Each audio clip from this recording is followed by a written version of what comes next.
Начинаем нашу передачу сегодня с печального известия. Не стало политолога Николая Трапш, нашего большого друга, одного из самых частых приглашенных экспертов этой передачи. Он трагически погиб в субботу вечером в дорожно-транспортном происшествии по пути из Ставрополя в Ростов-на-Дону.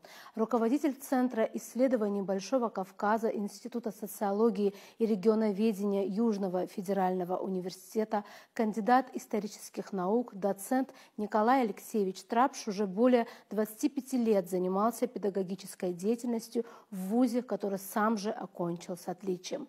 Был заместителем декана и деканом исторического факультета Южного федерального университета.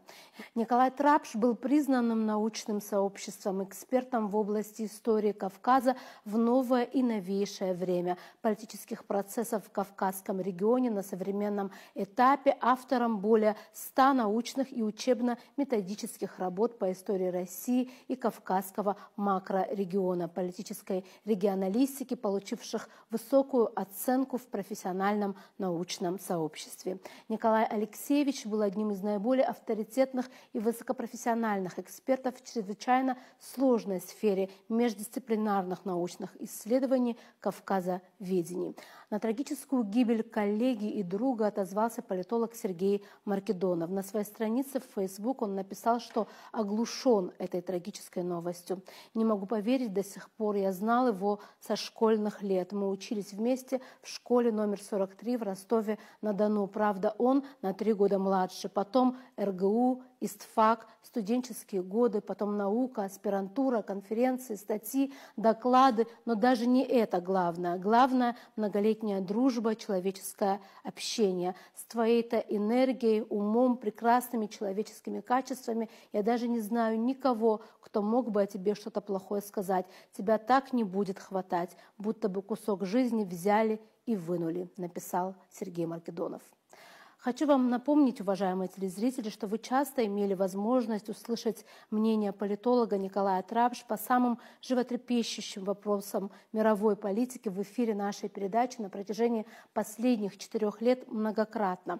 Его экспертные комментарии всегда были основаны на глубоком анализе, трезвом взгляде на положение вещей, выверены, уравновешены, лишены популизма и всегда облечены в простую, понятную и непременно корректную форму. Хочется особо отметить его готовность находить в своем плотном графике время для интервью. Его слово было точным. Никогда уровень его профессионализма не позволял ему отменить какое-то интервью или отказаться от него. Мы глубоко скорбим об этой утрате и выражаем соболезнования родным и близким Николая Алексеевича. Нам будет его очень не хватать. Продолжаем передачу. В Санкт-Петербурге прошел уже ставший традиционным Петербургский международный экономический форум, одно из крупнейших деловых событий года. Форум подтвердил статус главной площадки для обсуждения глобальных и национальных экономических вопросов, привлечения инвестиций и заключения международных соглашений. В этом году на мероприятии были достигнуты рекордные договоренности, обозначены новые векторы экономического сотрудничества и заявлены стратегические цели развития. Форум собрал около 20 тысяч участников из 140 стран. Международное присутствие подчеркивает растущий интерес к сотрудничеству с Россией на фоне глобальных экономических изменений, считают организаторы форума.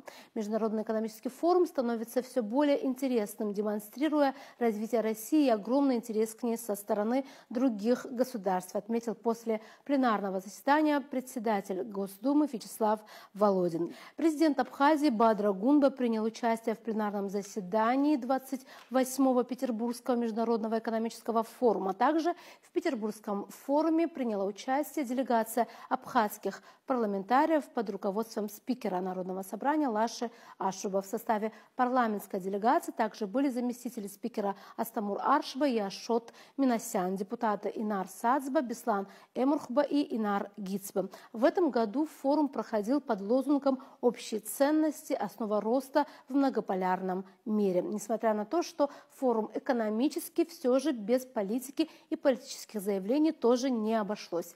Кульминацией в этом смысле стало появление российского президента Владимира Путина на пленарном заседании и многочисленные вопросы, на которые он отвечал. Например, ему был задан вопрос: беспокоит ли вас то, что мы скатываемся к Третьей мировой войне сейчас? Беспокоит, говорю без всякой иронии, без шуток, ответил Владимир Путин. Конечно, очень много конфликтного потенциала, он растет, и у нас под носом, нас это касается напрямую, конфликт, который мы переживаем на Украине, на этом направлении, то, что происходит на Ближнем Востоке. И, конечно, нас очень беспокоит то, что происходит вокруг ядерных объектов Ирана. Беспокоит то, к чему это может привести. Это требует, безусловно, не только нашего внимательного отношения к происходящим событиям, но и к поиску развязок, к поиску решений, причем желательно мирными средствами по всем направлениям. Говорю это совершенно искренне, сказал он.